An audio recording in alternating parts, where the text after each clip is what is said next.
ওরে বাবা রে, গ্যাসের বোতলের কি ওজন!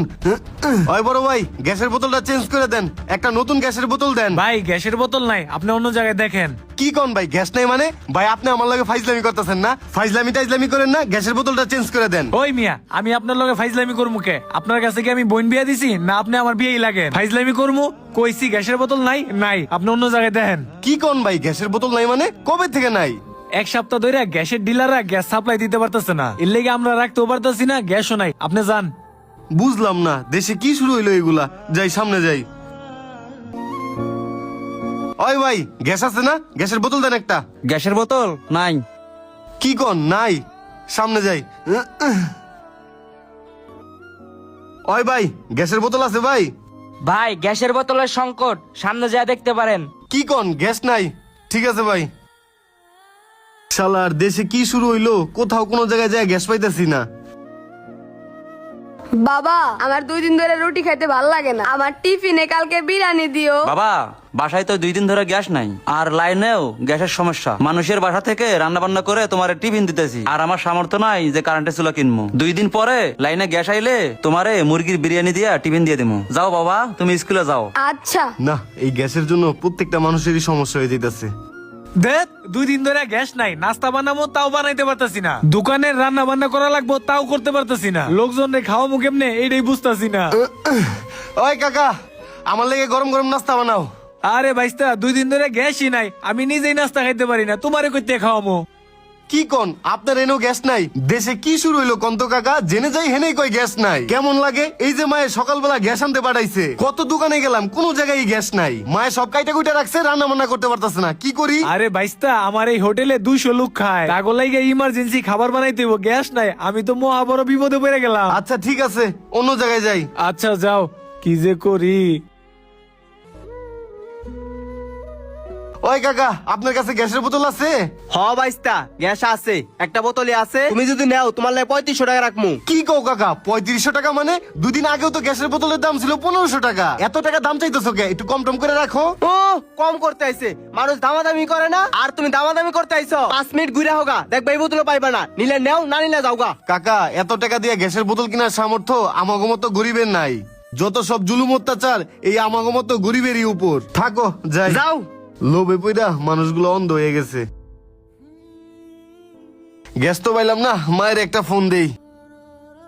হ্যালো আম্মা, আরে কোথাও গ্যাসের বোতল পাই নাই। যাও, আমি এক জায়গায় পাইছি, দাম চাইতাও ডাবল, 3500 টাকা। এত টাকা দা গ্যাস কিনা কি সম্ভব কও? আমি চাকরি বাকরি করে কয় টাকা পাই? সবারই বেতন বাড়ে, সবারই সবকিছু হয়, কিন্তু আমাগো মতো গরিব গো দেহার কেউ নাই। বড় লোক গো কি, অগো টাকা আছে, দাম বাড়লেই কি কমলেই কি, অগো কোনো কিছু যায় আসে না। ঠিক আছে রাখো, আমি বাসায় আসতেছি। সারাদিন বোতলটা নিয়ে খুব দৌড়দৌড়ি করলাম। শোনো পাইকারি ব্যবসায়ীরা, তোমার ঘরে যে কারণে ডাকছি, দেশে এখন গ্যাসের খুবই সংকট। এখন যদি আমরা গ্যাসের বোতলগুলা স্টক করতে পারি, তাহলে কোটি কোটি টাকা বিজনেস।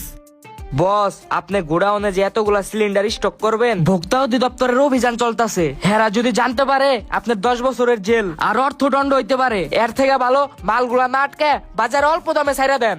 এ বেটা, কোনটা ভালা কোনটা খারাপ এটা কি আমি তোর কাছ থেকে শিখমু? দেহস না, যখন পেঁয়াজের সিজন আহে, পেঁয়াজ আটকে লাখ লাখ টাকা কামাই। এখন হইছে গ্যাসের সিজন, আর গ্যাস আটকাইতে পারলে লাখে না কোটিতে পারা দিমু।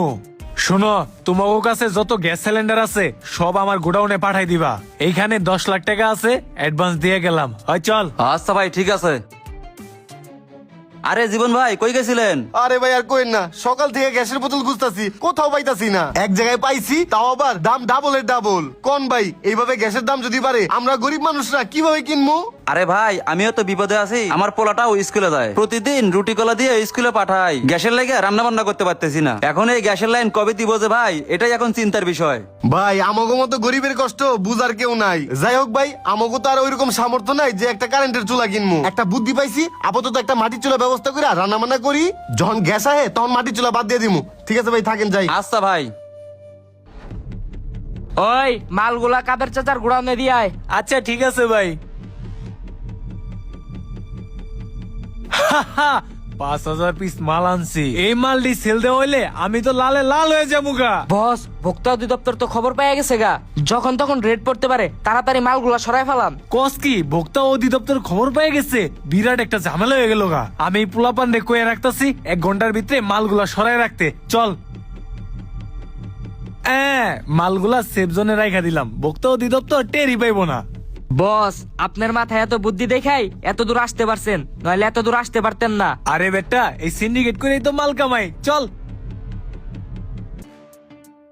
ভাই, আপনারা কত কইলাম আমার 20 পিস মাল দিয়েন। এই দেখেন আমার দোকানটা বন্ধ হয়ে রয়েছে, গ্যাসের বোতল নাই, কাস্টমার আয় ঘুরা যায়। এভাবে চলতে থাকলে আমার দোকান চলবো? শোনো, তোমারে তো মাল দিবার চাই, মাগার তুমি তো টাকা দিবার চাও না। মাল যত পিস চাও তত বেশি দেওয়া পারমো, প্রতি বোতলে 3,000 টাকা করে দেওয়া লাগবো। কি কোন ভাই, 3,000 টাকা? কাস্টমার শুনলে তো দৌড় দিব।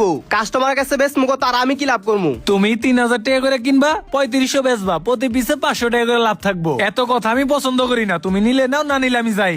আচ্ছা ভাই, কি আর করার, আপনি আমার 20 পিস মাল দিয়েন। শোনো, বিকালে পোলাবান দিয়ে মালগুলা পাঠাই দিমুনি, টাকাটা দিয়ে দিও। থাকো।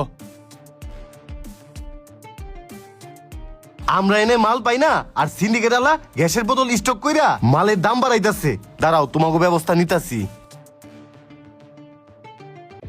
শুনো, দেশ এখন সিন্ডিকেটে ভরে গেছে, কিন্তু ওরা আমাদের উপস্থিতি টের পেয়ে আগেই ভাগছে। যেভাবে হোক এই সিন্ডিকেটটা ভেঙে দিতে হবে। স্যার, আমি তো আপনাকেই খুঁজতেছিলাম। স্যার, আমাদের এলাকায় এক গ্যাসের ডিলারের সন্ধান পাওয়া গেছে, যে কিনা সিন্ডিকেটের এক বড় হোতা। ও বিভিন্ন সময় বিভিন্ন জিনিস স্টক করে। এখন গ্যাসের সময় তাই গ্যাস স্টক করতেছে, পরে এগুলো মার্কেটে বেশি দামে বিক্রি করতেছে। স্যার, শুধু এই ডিলার কাদের না, এইরকম ডিলার কাদের সারা বাংলাদেশে ছড়ায় আছে, যারা কিনা এই গ্যাস স্টক করে পরে বেশি দামে বিক্রি করতেছে। স্যার, ওর আস্তানা হচ্ছে গাজীপুর ই রিসোর্টের পিছনে ওর একটা গোদাম ঘর আছে। ওইখানে ওর যত অবৈধ গ্যাসের বোতল আছে সবগুলো ওইখানে বাজেয়াপ্ত করা আছে। যেভাবেই হোক স্যার, ওদেরকে ধরেন, আর ওর মতো সারা বাংলাদেশে যারা এই সিন্ডিকেট করতেছে তাদের উপর অভিযান চালিয়ে সবাইকে আইনের আওতায় আনতে হবে। আচ্ছা, তুমি যেহেতু আমাকে বিষয়টা বলছো, তোমাকে ধন্যবাদ। আমি বাংলাদেশের সব জায়গায় অভিযান চালানোর জন্য ব্যবস্থা নিচ্ছি, আর ডিলার কাদেরকে গোপনে অভিযান চালিয়ে আমি ধরার চেষ্টা করতেছি। আর এখন তুমি যাও। ঠিক আছে স্যার, আসসালামু আলাইকুম। ওয়ালাইকুম সালাম, চলো। এই দাঁড়া, না হলে কিন্তু শুট করতে বাধ্য। ওই দাঁড়া। পুলিশে গোপন আস্তানা খবর পাইলো কেমনে? ওরে বাবা, তাড়াতাড়ি বাগি। এই দাঁড়া। ওরে বাবা রে,